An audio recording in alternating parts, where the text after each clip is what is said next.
యేసు లోక రక్షకుడు, యేసు పాప విమోచకుడు, యేసు లోక రక్షకుడు, యేసు పాప విమోచకుడు. ఎంత ఘోర పాపినైనను ఎంచక మరి క్షమించును.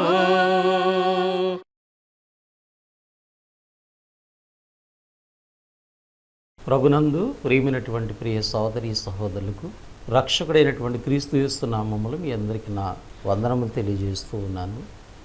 దేవుని యొక్క మహాదయని బట్టి, కృపను బట్టి ఆత్మీయ జీవితమైనటువంటి ఈ టీవీ కార్యక్రమం ద్వారా దేవుని గూర్చినటువంటి సంగతులు నేర్చుకోవడానికి, దేవుడు నన్ను ప్రేమించి నాకు అనుగ్రహిస్తున్నటువంటి సమయాన్ని బట్టి నేను దేవునికి ముందుగా కృతజ్ఞతలు, స్తోత్రాలు చెల్లిస్తూ ఉన్నాను. ప్రభునందు ప్రియమైనటువంటి వాళ్ళారా, ఈ ఆత్మీయ జీవితమైనటువంటి టీవీ కార్యక్రమాలు మీ జీవితాల్లో, మీ ఆత్మ రక్షణ కొరకు మీ జీవితాలు దేవునికి మహిమకరంగా ఉంటున్నాయని మేము ఆశిస్తూ ఉన్నాం. ఈ ప్రత్యేకమైన సమయంలో దేవుని యొక్క వాక్యము నుండి కొన్ని విషయాలు మనము ఆలోచన చేద్దాం. ప్రభునందు ప్రియమైనటువంటి వాళ్ళారా, ప్రశ్నలకు తగినట్టుగా వాస్తవము చెప్పాలి అనేటువంటి ఒక మాట గ్రంథం తెలియజేస్తుంది. అంటే ప్రశ్నకు తగినట్టుగా వాస్తవాన్ని చెప్పాలి. వాస్తవం అంటే సత్యము. అంటే ప్రశ్నకి తగినట్టుగా వాస్తవం అనేటువంటిది చెప్పాలి అనేటువంటి సత్యాన్ని దేవుని వాక్యములో ఈ మాటని ఒక సందర్భంలో మనం చూస్తూ ఉన్నాం. ఆదికాండము 43వ అధ్యాయము 7వ వచన భాగంలో యాకోబు యొక్క కుమారులు తన తండ్రితో మాట్లాడుతున్నటువంటి సందర్భము. వారు, ఆ మనుషుడు నీ తండ్రి ఇంకా సజీవుడై ఉన్నాడా, మీకు సహోదరుడు ఉన్నాడా అని మమ్మను గూర్చియు మా బంధువుల గూర్చియు ఖండితముగా అడిగినప్పుడు మేము ఆ ప్రశ్నలకు తగినట్టుగా అతనికి వాస్తవము తెలియజెప్పితిమి. ప్రభునందు ప్రియులరా, ఆ ప్రశ్నలకు తగినట్టుగా వాస్తవము తెలియజెప్పితిమి.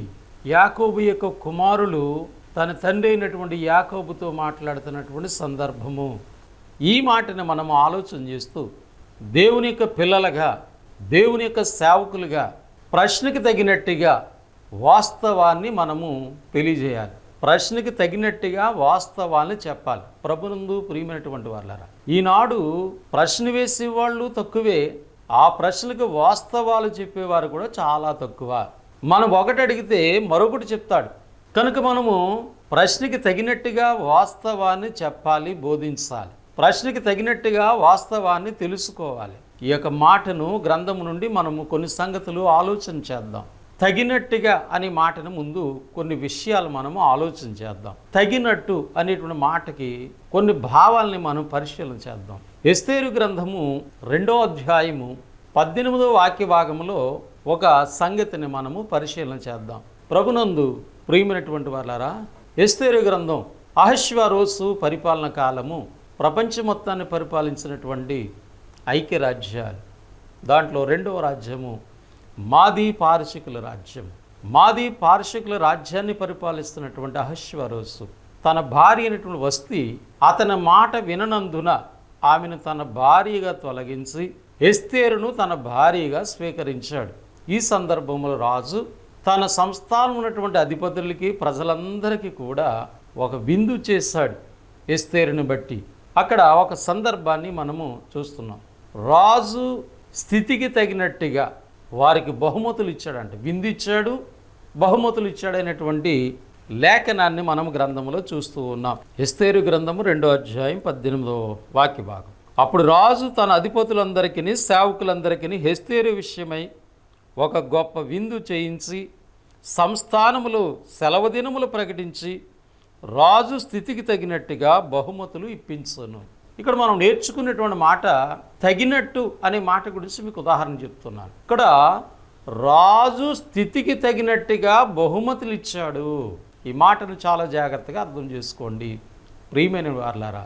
అంటే రాజుకు ఒక స్థితి ఉంది. ఆయన ప్రపంచం మొత్తాన్ని పరిపాలించినటువంటి 2వ రాజ్యంలో ఆయన కూషు దేశం మొదలుకొని హిందూ దేశం వరకు, అనగా 127 సంస్థానములు పరిపాలిస్తున్నటువంటి రాజు. 127 దేశాల మీద ఆధిపత్యము కలిగినటువంటి వాడు. కాబట్టి తన స్థితి ఎంత గొప్పదో ఆలోచన చేయండి. కాబట్టి విందు ఇచ్చాడు, అలాగే తన స్థితికి తగినట్టుగా అందరికీ కూడా బహుమతులు ఇచ్చాడంట. స్థితికి తగినట్టుగా బహుమతులు ఇవ్వబడ్డాయి. దీన్ని నేను చెప్తున్నటువంటి మాటకి అర్థం చేసుకోండి. ప్రశ్నకి తగినట్టుగా వాస్తవం ఉండాలి. ఇక్కడ రాజు స్థితికి తగినట్టుగా ఏం చేశాడు? బహుమతులు ఇచ్చాడు. అంటే ఈ బహుమతి ఏం తెలియజేస్తుందంటే అతని స్థితిని తెలియజేస్తుంది. కాబట్టి మనం ఇచ్చినటువంటి సమాధానం ఎలాగ ఉండాలంటే ఆ ప్రశ్నకు సరైనదిగా ఉండాలి. కనుక ప్రభునందు ప్రియులారా, ప్రశ్నకు తగినట్టుగా వాస్తవం అనేటువంటి మాట గురించి మీకు నేను జ్ఞాపకం చేస్తూ ఉన్నాను. మరి పరిశుద్ధ గ్రంథములో ఒక సందర్భాన్ని మనము ఆలోచన చేద్దాం. ఆ ప్రశ్నకి తగినటువంటి వాస్తవాలు ఏంటనేటువంటిది మనం గమనిద్దాం. అపోస్తలుడైనటువంటి పౌలు ఎఫెసులోని సంఘానికి వ్రాసినటువంటి ఒక ప్రాముఖ్యమైనటువంటి సంగతిని మనము గమనిద్దాం. ఎఫెసీ పత్రిక 4వ అధ్యాయము 4 నుండి 6 వచ్చిన భాగంలో ఒక ప్రాముఖ్యమైనటువంటి విషయాలను అక్కడ జ్ఞాపకం చేశాడు. వాటిని మనం ప్రశ్న కింద వేసి వాటికి వాస్తవాలను తెలుసుకుందాం. శరీరం ఒక్కటే, ఆత్మయు ఒక్కడే, ఆ ప్రకారమే మీ పిలుపు విషయమై ఒక్కటే నిరీక్షణ యందు ఉండుటకు పిలువబడితిరి. ప్రభు ఒక్కడే, విశ్వాసం ఒక్కటే, బాప్తిస్మం ఒక్కటే, అందరికీ తండ్రి అయిన దేవుడు ఒక్కడే, ఆయన అందరికీ పైగా ఉన్నవాడై అందరిలోనూ వ్యాపించి ఉన్నాడు. ప్రభునందు ప్రియులారా, ఎఫెసీ పత్రిక 4వ అధ్యాయం 4 నుండి 6 వచనాల్లో 7 సంగతులు మనకు అక్కడ తెలియజేయబడ్డాయి. ఈ 7 సంగతుల్ని కూడా మనం చాలా జాగ్రత్తగా అర్థం చేసుకోవాల్సిన వారికి ఉన్నాము. ఆ యొక్క మాటలకి వాస్తవాన్ని తెలుసుకోవాల్సిన వారికి ఉన్నాం. దైవజనుడిగా వాస్తవం చెప్పాలి, ప్రశ్నకి తగిన వాస్తవం చెప్పాలి. ఒక విశ్వాసిగా నేను హేతు అడిగేటువంటి వారికి వాస్తవాలను చెప్పాలి. అలా చెప్పాలంటే మీకు ముందుగా జ్ఞాపకం చేస్తాను, క్రీస్తుని ప్రభువుగా మీ హృదయంలో ప్రతిష్ఠించుకోవాలి. దేవుని ఆత్మచేత మనం నడిపించబడాలి. కనుక ఈ సత్యాన్ని మనం గమనిద్దాం. మొదటి మాటగా శరీరం ఒక్కటే అనేటువంటి విషయం ఇక్కడ బోధించబడింది. ఇప్పుడు దీనికి ఒక ప్రశ్న వేద్దాం. శరీరం అనగా, మీరు గమనించండి, ప్రశ్నలకు తగినట్టుగా వాస్తవం చెప్పబడాలి. ఇప్పుడు ప్రశ్న ఏమిటంటే శరీరం అనగా ఏమి? దీనికి వాస్తవం ఏం చెప్పాలి? అపోస్తలుడైనటువంటి పౌలు పరిశుద్ధాత్మ ప్రేరణలో వ్రాసినటువంటి మాటలు ఇవి. ఈ మనుషుల యొక్క ఆలోచనలు కాదు, మనుషుల యొక్క ఉద్దేశములు కాదు. నీవు నేను మనమందరము దేవుని యందు భక్తి కలిగినటువంటి ప్రజలమైతే, ఈ వాక్యము సత్యము, ఈ వాక్యము దేవుడు మనకి ఇచ్చాడైనటువంటి వాస్తవాన్ని మనము నమ్మితే ప్రశ్నకు తగినటువంటి వాస్తవాలు మనం తెలుసుకోవాలి. ప్రశ్నకు తగినటువంటి వాస్తవాన్ని మనం ప్రకటించాలి. శరీరం ఒక్కటే, దీనికి వాస్తవం ఏమిటి? ఏమిటా శరీరం? ఏంటి వాస్తవం? ఆలోచన చేయాలి. శరీరం అంటే దేని గురించి మాట్లాడుతున్నాడు? కనుక ప్రభునందు ప్రియులారా, శరీరం ఒక్కటే అనగా ఈ భౌతికపరమైన శరీరం గురించి అక్కడ మాట్లాడలేదు. ఏమిటా శరీరము? ఇదే ఎఫెసీ పత్రికలో 1వ అధ్యాయంలో పౌలు గారు ద్వారా దేవుడు వ్రాయించాడు. ఎఫెసీ పత్రిక 1వ అధ్యాయము 22, 23 వచ్చిన భాగంలో, మరియు సమస్తమును ఆయన పాదముల క్రింద ఉంచి సమస్తం పైన ఆయన సంగమునకు శిరస్సుగా నియమించను. యేసుప్రభు వారి గురించి మాట్లాడుతూ ఉన్నాడు ఇక్కడ పౌలు గారు. మరియు సమస్తమును ఆయన పాదముల క్రింద ఉంచి సమస్తమును పైన ఆయనను సంగమునకు శిరస్సుగా నియమించను. ఆ సంఘము ఆయన శరీరము.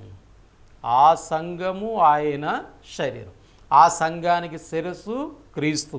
ఇప్పుడు శరీరం ఒక్కటే అనే మాటకి వాస్తవం ఏం చెప్పాలి? ప్రభునందు ప్రియులారా, దేవుని కుమారులుగా కుమార్తెలుగా, దేవుని యొక్క సేవకులుగా ప్రశ్నకి తగిన వాస్తవం ఏంటి?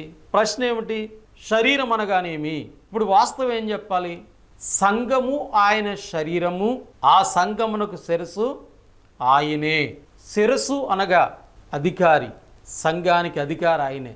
శిరస్సు శరీరము కలిసి ఉండాలి. శరీరం ఒకటి, శిరస్సు ఒకటి ఉండదు. శిరస్సును బట్టే శరీరానికి విలువ ఉంది. శిరస్సును బట్టే శరీరానికి జీవం ఉంది. శిరస్సును బట్టే శరీరము నడిపించబడుతుంది. కాబట్టి సంఘానికి శిరస్సు క్రీస్తు ప్రభు, సంఘము ఆయన శరీరం. దీన్ని మీరు వాస్తవంగా పిలిస్తే పరిశుద్ధ గ్రంథంలో ఎన్నో విషయాలు ఉన్నాయి. దీని గురించి ఎన్నో లేఖనాలు దేవుడు రాయించాడు. క్లుప్తంగా మనం ఆలోచన చేద్దాం. శరీరం అనగా వాస్తవం ఏంటంటే సంఘము. ఆ సంఘము ఆయన శరీరము. ఆ శరీరానికి ఆయనే శిరస్సు. శిరస్సులో నుంచి ఆలోచనలు వస్తాయి. శిరస్సు ద్వారా శరీరము నడిపించబడుతుంది. కొరింథీయులకు రాసిన మొదటి పత్రిక 12వ అధ్యాయం 12 నుంచి 27 వచనాల్లో అపోస్తుడైనటువంటి పౌలు మానవ శరీరానికి ఉండేటువంటి స్థితిని తెలియజేస్తూ ఆత్మ సంబంధమైనటువంటి క్రీస్తు శరీరం అనేటువంటి సంఘమును గురించి వ్రాసారు. మానవ శరీరం యొక్క స్థితి ఏంటి? ఈ శరీరము శిరస్సు చేత నడిపించబడుతుంది. అంటే మన తలలో ఉన్నటువంటి, మన మెదడులో ఉన్నటువంటి ఆలోచనలు బట్టి నడిపించబడుతుంది. ఉదాహరణకి మనం నడుస్తున్నప్పుడు మన కాలుకి ఏదైనా చిన్న దెబ్బ తగిలితే వెంటనే మన మైండ్లో నుంచి చేతికి ఆజ్ఞ వెళ్ళిపోతుంది.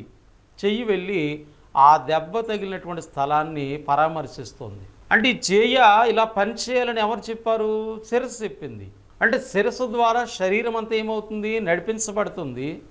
శిరస్సు ద్వారా శరీరము సంరక్షించబడుతుంది. ఆ శిరస్సే క్రీస్తు, ఆ శరీరము సంఘము. కనుక దేవుని యొక్క వాక్యాన్ని చూస్తున్నప్పుడు చాలా స్పష్టంగా చెప్పబడింది, ప్రభు తన స్వరక్తం ఇచ్చి సంపాదించిన సంఘము.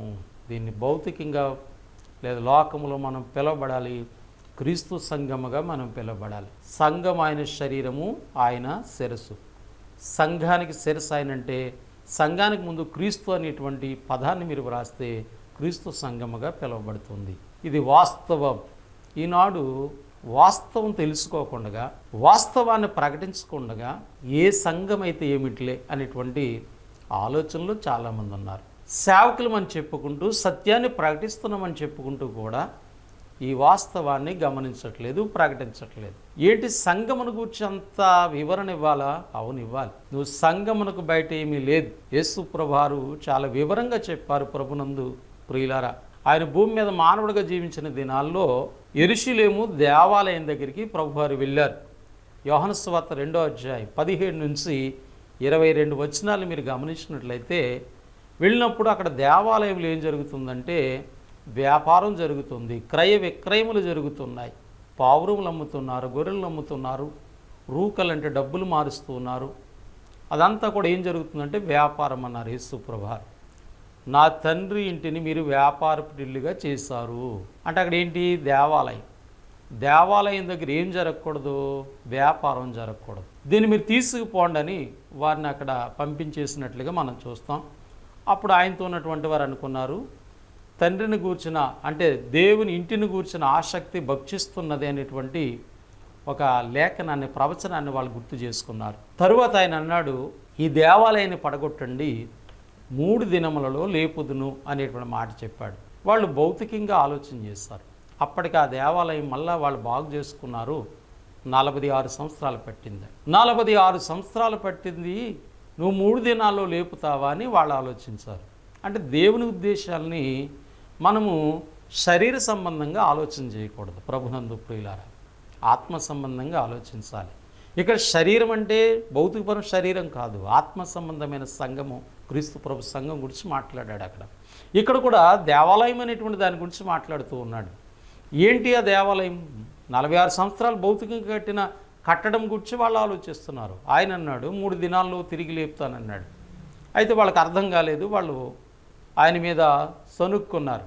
కానీ ఈ విషయం శిష్యులకి ఎప్పుడు అర్థమైందని అక్కడ వ్రాయబడిందంటే, ఆయన చనిపోయి సమాధిపడి తిరిగి 3వ దినం లేచిన తర్వాత ఆయన చెప్పిన సంగతి వాళ్ళకి ఏమర్థమైందంటే, తన శరీరమును దేవాలయం గురించి ఆయన మాట్లాడాడు అని అర్థమైందంట. తన శరీరమును దేవాలయం అంటే సంఘము దేవుని యొక్క ఆలయం, నివసించడానికి అనుకూలమైనటువంటి ఆ సంఘముకి ప్రభు శరీరము, దానికి శిరస్సు క్రీస్తు. అపోస్తుడైనటువంటి పౌలు ఎపిస్తులు అటువంటి సంఘానికి వ్రాసినటువంటి మాట నుంచి కొన్ని విషయాలు మనం ఆలోచన చేస్తూ ఉన్నాము. 4వ అధ్యాయము 4వ వచన భాగంలో మొదటి మాటగా మనము ఆ శరీరం అంటే ఏంటో వాస్తవాన్ని మనం గమనించాం. రెండవదిగా ఆత్మయు ఒక్కడే అనేటువంటి విషయాన్ని బోధిస్తుంది. ఆత్మను గూర్చినటువంటి ఆలోచన, అవగాహన కలిగినటువంటి వారిగా మనం ఉండాలన్నది దేవుని యొక్క ఉద్దేశం. ఆత్మ అనగా పరిశుద్ధాత్మను గురించి అక్కడ మాట్లాడుతూ ఉన్నారు. మరి పరిశుద్ధాత్మను గూర్చినటువంటి సత్యాన్ని మనం ఆలోచన చేయాలి. పరిశుద్ధాత్మను గూర్చినటువంటి వాస్తవాన్ని మనము గమనించాలి, ప్రకటించాలి. పరిశుద్ధాత్మను గూర్చి గ్రంథము చెప్తుంది నిత్యుడగు ఆత్మ అని చెప్పండి. అంటే ఆయన కూడా నిత్యము ఉండేటువంటి వాడు. హెబ్రీ పత్రిక 9వ అధ్యాయం 14 భాగంలో ఈ వాక్య భాగాన్ని దేవుడు వ్రాయించారు. నిత్యుడగు ఆత్మ ద్వారా అనేటువంటి మాట ఉంది. అంటే ఆయన నిత్యము ఉండేటువంటి వాడు అనే సత్యాన్ని మనం గమనించాలి. మరి ఈ ఆత్మ ఎవరికి అనుగ్రహించబడుతుందంటే బాప్తిస్మము పొందినటువంటి వారికి మాత్రమే అనే సత్యాన్ని మనం గుర్తించాలి. అంటే పరిశుద్ధాత్ముడు అనేటువంటిది బాప్తిస్మం పొందిన వారికి సంబంధించినటువంటి విషయం. అంటే బాప్తిస్మం పొంది సంఘములో చేర్చబడి దేవుని కుమారులుగా కుమార్తెలుగా జీవిస్తున్నటువంటి వారికి సంబంధించినటువంటి విషయం పరిశుద్ధాత్ముడు.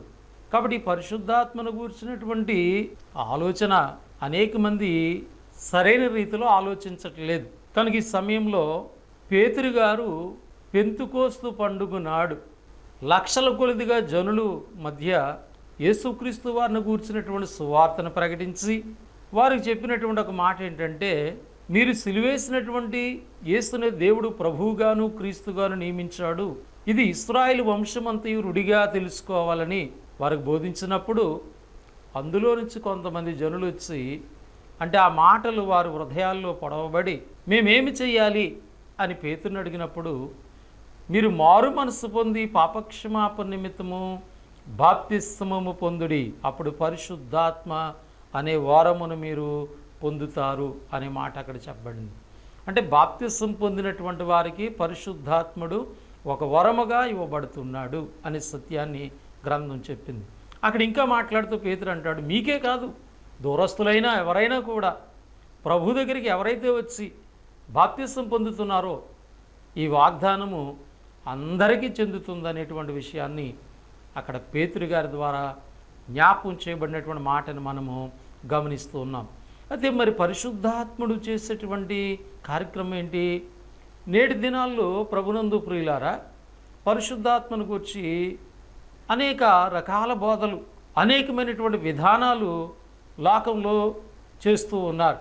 పరిశుద్ధాత్ముడు అంటే కేకలు వేసేవాడని, పరిశుద్ధాత్ముడు అంటే అల్లరి చేసేవాడని రకరకాల ఆలోచన చేస్తూ ఉన్నారు.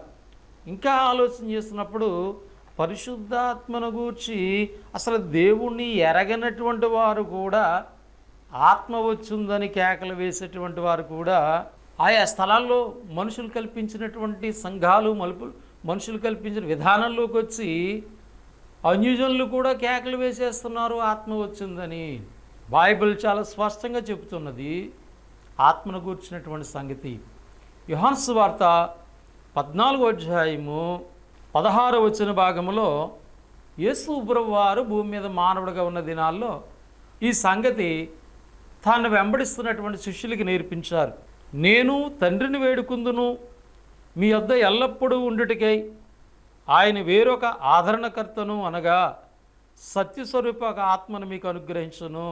ఎల్లప్పుడూ మీతో ఉండడానికి నిత్యుడగా ఆత్మ అయిన ఎవరైతే రక్షణ పొందారో వారు బ్రతుకు దినాలన్నీ కూడా వారి హృదయంలో నివసించేవాడు పరిశుద్ధాత్ముడు. కనుక ఎల్లప్పుడూ కూడా మీతో ఉండటానికి వేరొక ఆదరణకర్త అనగా సత్యస్వరూపిన ఆత్మను మీకు అనుగ్రహించును. లోకము ఆయనను చూడదు. లోకం ఎవరు? ఆయన్ని చూడదు, ఆయనను ఎరుగదు. లోకము అంటే లోకంలో ఉన్న మనుషులు బాప్తిస్మం పొందినటువంటి వారికి పరిశుద్ధాత్మను ఎరుగురు, వాళ్ళు పరిశుద్ధాత్మను వాళ్ళు పొందుకోలేరు. ఆయన మీతో కూడా నివసించును, మీలో ఉండును. మీరు బాప్తిస్మం పొందారు కాబట్టి ఆయన మీతో ఉంటాడు, మీలోనే ఉంటాడు. చాలా స్పష్టంగా యేసు ప్రభువారు తెలియజేశారు. అంటే పరిశుద్ధాత్ముడు అనేటువంటిది ఆత్మను కూర్చున్న సత్యం మనం ఆలోచన చేస్తే బాప్తిస్మం పొందినటువంటి వారికి సంబంధించిన ఈ యొక్క సంగతి. బాప్తిస్మం పొందని వారికి పరిశుద్ధాత్మను కూర్చున్నటువంటి అవగాహన ఉండదు. వారు ఆయన చూడలేరు, ఆయన పొందలేరు అనేటువంటి విషయాన్ని ఇక్కడ యేసు ప్రభువారు తెలియజేశారు. ఆత్మను గూర్చినటువంటి అవగాహన, ఆత్మచేత నడిపింపు ఎవరికి ఉందంటే రక్షణ పొందినటువంటి బిడ్డలకు ఉందనే సత్యాన్ని మనం గమనించాలి. ఇంకా పరిశుద్ధాత్ముడు చేసేటువంటి కార్యక్రమం ఏంటి?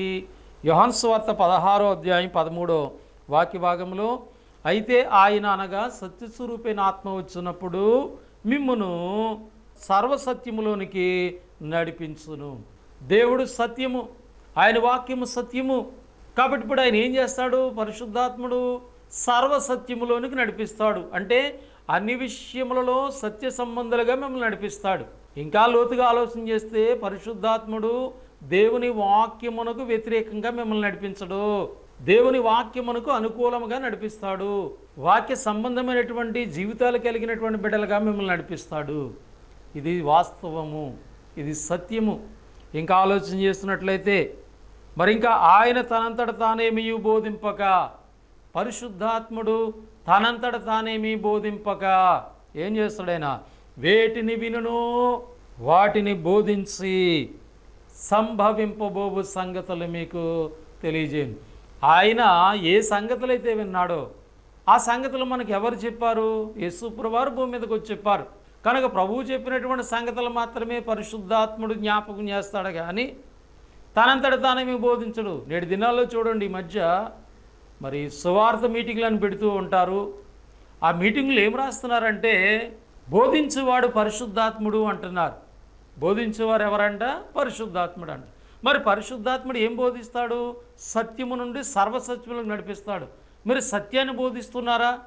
అన్ని విషయంలో సర్వసత్యంలోకి ఉండేటువంటి పిల్లలుగా చేస్తున్నారా? పరిశుద్ధాత్ముడు బోధిస్తున్నాడు అంటున్నారు, బోధలు చేస్తూ ఉన్నారు. ఆరాధన అంటే ఏంటో తెలీదు, సంఘం అంటే ఏం తెలీదు, బాప్తిస్మ యొక్క విధానము తెలియదు, యేసు ప్రభువును కూర్చున్నటువంటి ఆలోచన తెలియదు, తండ్రిని కూర్చున్నటువంటి ఆలోచన తెలియదు. కాబట్టి ఏమీ కూడా అర్థం కాదు. బోధ మాత్రం పరిశుద్ధాత్ముడని బోధిస్తూ ఉన్నారు. అంటే పరిశుద్ధాత్మను కూర్చున్నటువంటి అవగాహన చాలామందిలో లేదు. కనుక వాస్తవం మీరు గమనించాలి, వాస్తవాన్ని మనం బోధించాలి. కనుక ఆత్మయు ఒక్కడే. అక్కడ పరిశుద్ధాత్ముడు అనేక విధాలుగా లేడు, ఆయన ఒక్కడే. రక్షణ పొందిన బిడలేక హృదయాల్లో నివసిస్తూ ఉన్నాడు ఆయన. మత్తయి రాసిన సువార్త 12వ అధ్యాయము 31, 32 వచ్చిన భాగములలో ఇంకా ప్రాముఖ్యమైనటువంటి సంగతిని దేవుడు జ్ఞాపకం చేశారు. ఇక్కడ ఏం బోధించబడిందంటే, కాబట్టి నేను మీతో చెప్పినదేమనగా మనుషులు చే ప్రతి పాపమును దూషణయ్య వారికి క్షమించబడును గాని ఆత్మ విషయమై దూషణకు పాపక్షమాపణ లేదు. ఆత్మ విషయమై అంటే పరిశుద్ధాత్మ విషయమై దూషణకు ఏమి లేదంటే క్షమాపణ లేదు. మనుషు కుమారునికి విరోధముగా మాట్లాడువానికి పాపక్షమాపణ కలదు కానీ మరి పరిశుద్ధాత్మకు విరోధముగా మాట్లాడువానికి యుగమందైనను రాబో యుగమందైనను క్షమాపణ లేదని యేసు ప్రభువారు భూమి మీద మానవుడుకున్న దినాల్లో బోధించారు. ఈ యుగం ఏంటి, రాబో యుగం ఏంటి? యేసు ప్రభువారు యూదుల యుగంలో ఉన్నారు. ఆయన ఉన్నప్పటికీ ఏ యుగంలో ఉన్నారు? ధర్మశాస్త్ర కాలంలో ఉన్నారు. అంటే ధర్మశాస్త్ర కాలంలో ఉండగానే ఆయన ఏం చెప్పాడు? పరిశుద్ధాత్మకు వ్యతిరేకముగా ఎవరైనా మాట్లాడితే, ఎవరైనా బోధిస్తే వారికి ఏమి లేదు, క్షమాపణ లేదు. మీరు గమనించవలసిన ప్రాముఖ్యమైన మాట ఏంటంటే, మీరు పాపాలు కడిగి వేసుకుని క్రీస్తు రక్తంలో కడగబడి పాపాలు కడిగేసుకుని క్రీస్తులోకి వచ్చి సంఘంలోకి వచ్చిన తర్వాత దేవుని పిల్లలుగా చేయబడిన తర్వాత మళ్ళీ నీవు అబద్ధాలు బోధించినట్లయితే, నువ్వు అబద్ధిగా జీవించినట్లయితే ఏం పోయింది? నీకు క్షమాపణ లేదు. ఆల్రెడీ క్షమించబడ్డావు. కానీ ఎప్పుడైతే పరిశుద్ధాత్మకు వ్యతిరేకముగా బోధ కానీ పరిశుద్ధాత్మకు వ్యతిరేకమైనటువంటి జీవితాలు కానీ కలిగి ఉన్నట్లయితే ఏం పోగొట్టుకుంటున్నాము తెలుసా? క్షమాపణ లేదని యేసుప్రభువారు అంటున్నారు. అంటే ఆయన ఉన్నటువంటి యుగము ధర్మశాస్త్ర యుగంలో కానీ రాబోయే యుగం అంటే క్రైస్తవ యుగంలో కానీ, నీ క్రైస్తవ యుగంలో క్షమాపణ లేకపోతే మరి యేసుప్రభు వచ్చినప్పుడు నీ పరిస్థితి ఏంటి? ఆలోచన చేయండి ప్రియమైనటువంటి ప్రియ సోదరి సహోదరులారా. కాబట్టి ఇక్కడ ఒకవేళ తెలిసి తెలియక ఎవరైనా యేసుప్రభువారిని గూర్చి దూషించినా, యేసుప్రభువారిని గూర్చి తప్పుగా మాట్లాడినా, ఒక దినాన వాళ్ళు ప్రభు దగ్గరికి వచ్చి, దేవా నేను పాపిని, నేను తెలియక నీ గురించి మాట్లాడానని వాళ్ళు ప్రభు దగ్గర ఒప్పుకుంటే వాళ్ళకు క్షమించబడుతున్నారు. అంటే దీని అర్థం ఏంటంటే, అన్యజనులు ఒకవేళ తెలిసి తెలియక యేసుప్రభువారిని గురించి దూషణ మాటలు మాట్లాడినా, తప్పుగా మాట్లాడినా, వ్యతిరేకంగా మాట్లాడినా, విరోధంగా ప్రవర్తించినా వారు ఒక దినాన్న ప్రభు దగ్గరికి వచ్చి క్షమాపణ పొందే అవకాశం వారికి ఉంది. కానీ యేసు ప్రభుని నమ్మామని, ఆయన తెలుసుకున్నామని, ఆయన గురించి మాట్లాడుతున్నామని, ఆయన గురించి బోధిస్తున్నామని, ఆయన్ని ఆరాధిస్తున్నామని రకరకాలుగా మాట్లాడుకునేటువంటి యేసు ప్రభుని నమ్మామని చెప్పుకునేటువంటి వాళ్ళు పరిశుద్ధాత్మకు వ్యతిరేకమైన బోధలు చేస్తే, పరిశుద్ధాత్మకు వ్యతిరేకంగా మాట్లాడితే, పరిశుద్ధాత్మకు వ్యతిరేకమైన జీవితాలు కలిగి ఉంటే వాళ్ళకి క్షమాపణ లేదు అని చాలా స్పష్టంగా యేసు ప్రభువారు తెలియజేశారు. మార్కు సువార్త 3వ అధ్యాయము 29వ వచన భాగంలో పరిశుద్ధాత్మ విషయమే దూషణ చేయవాడెవడనో క్షమాపణ పొందక నిత్య పాపము చేశాడంటండి. గమనించాలి ప్రభునందు ప్రియులారా. పరిశుద్ధాత్మ విషయమే దూషణ చేసేవాడు నిత్య పాపము, నిత్యముండే పాపం. ఇంక నీతో ఆ పాపంతో ఉంటావు నిత్యము కూడా. నీ మరణము వరకు మరణంతో పాపంతో ఉంటావు, మరణం తర్వాత పాపమునకు శిక్ష పొందుతూ ఉన్నావు. కనుక ఆలోచన చేయండి. ఆత్మను గూర్చిన వాస్తవము, పరిశుద్ధాత్మను గూర్చిన వాస్తవం బాప్తిసం పొందడం ద్వారా మనం పొందుకుంటున్నాం. ఆత్మచేత మనం నడిపించబడాలి, అనగా సత్యము నుండి సర్వసత్యములోకి మనము నడిపించబడాలి. నా బ్రతుకు దినాల్లో అన్ని విషయాల్లో వాక్యాన్ని అనుసరించి నడుచుకునేటువంటి జీవితాలు ఉండాలి. అట్టి నడిపింపు పరిశుద్ధాత్ముడు చేస్తాడు. ఆ పరిశుద్ధాత్మ ద్వారానే ఈ వాక్యం అందించబడింది. కనుక వాక్య సంబంధంగా మనం నడుచుకుంటే మనం పరిశుద్ధాత్మని అనుసరించినట్లు. వాక్యమునకు వ్యతిరేకంగానము ఏ పని చేసినా, మాట్లాడినా, ఆలోచించినా మనము ఆత్మ విషయమై దూషణ చేసిన వారము, ఆత్మకు విరోధముగా ప్రవర్తించిన వారం అవుతున్నాం. కాబట్టి ప్రభునందు నా ప్రియ సోదరి సహోదరులారా, ప్రశ్నకు తగినటువంటి వాస్తవాన్ని చెప్పాలి, బోధించాలనేటువంటి విషయాలను మనం ఆలోచన చేస్తూ ఉన్నాం. రెండవదిగా మనం గమనించాము, ఆత్మయు ఒక్కడే అనేటువంటి విషయాన్ని గమనించాం. లేఖనాలు ఎన్నో విషయాలు మనకి పరిశుద్ధాత్మను గురించి తెలియజేస్తుంది. కనుక ఈ సమయంలో 2 విషయాలు గమనించాం. శరీరం ఒక్కటే అనే విషయాన్ని గమనించాం, ఆత్మయు ఒక్కడే అనేటువంటి విషయాన్ని గమనించాం. కనుక ప్రభునందు దేవునికి ఇష్టమైన బిడ్డలుగా జీవించడానికి, ఆయన ఉండేటువంటి నిత్యరాజ్యములో ఆయనతో పాటుగా మనం కూడా ఉండటానికి, యేసు ప్రభువారి యొక్క 2వ రాకడలో ఆయనతో కూడా మనము ఆ పరలోక రాజ్యాన్ని చేరడానికి ఈ భూమి మీద ఉండగా వాస్తవాన్ని మనము తెలుసుకోవాలి, ప్రశ్న వేసుకోవాలి. ప్రశ్నకి తగినటువంటి వాస్తవాన్ని మనం గమనించాలి, ఆ వాస్తవాన్ని మనం అనుసరించి జీవించాలి. అటువంటి కృప, అటువంటి ప్రేమ దేవుడు మనందరి జీవితములలో దయచేయాలని ప్రేమతో మీకు తెలియజేస్తూ ఈ మాటలు ముగిస్తూ ఉన్నాను. చెప్పబడుతున్న మాటలు మీరు అర్థం చేసుకుని ఆ విధంగా జీవిస్తారని, ప్రభు 2వ రాకడకి సిద్ధపడతారని, మీ జీవితాల్లో వాస్తవాన్ని గమనించేటువంటి బిడ్డలుగా ఉంటారని ప్రేమతో తెలియజేస్తూ నన్ను నేను హెచ్చరించుకుంటూ మాటలు ముగిస్తూ ఉన్నాను. మీ అందరికీ నా వందనములు. పరిశుద్ధుడైన మా తండ్రి, ప్రేమగల ప్రభు, మీకు కృతజ్ఞతలు స్తోత్రములు చెల్లిస్తూ ఉన్నాము. ప్రశ్నకు తగినటువంటి వాస్తవము చెప్పాలని, నేర్చుకోవాలనే మాటను గురించి గమనిస్తూ ఈ భాగములో తండ్రి శరీరం ఒక్కటే, ఆత్మీయ ఒక్కడైనటువంటి లేఖనాల నుండి వాస్తవాలు గమనించాం. ఆ మాటలు అర్థం చేసుకునేటువంటి ధన్యతను వింటున్నటువంటి మా అందరికీ దయచేయండి. ఈ కార్యక్రమాల కొరకు సహకరిస్తున్న స్థానిక సంఘమును, నన్ను ప్రోత్సహించి ఆర్థికంగా సహాయం చేస్తున్న బిడ్డలను దీవించండి. ఈ మాటలు ఏ ప్రాంతంలో వినబడుచున్నాయో ఆ బిడ్డల యొక్క హృదయాలను మీరు మార్పు చెందించండి. మీ ప్రేమకు పాత్రలుగా బలపరచండి. వారి ఆత్మల రక్షణ కొరకు దయచూపమని ప్రార్థన చేస్తూ ఉన్నాం. ఈ ప్రార్థన విన్నపముల దయతో అంగీకరించి మీరే మహిమ, ఘనత, ప్రభావాలు పొందమని యేసుక్రీస్తు నామములు ప్రార్థన అడిగి వేడుకొనుచున్నాము తండ్రి. ఆమేన్. వందనములు. దేవుడు మిమ్మల్ని, మీ కుటుంబములను దీవించి ఆశీర్వదించునుగాక. ఆమేన్. Thank you.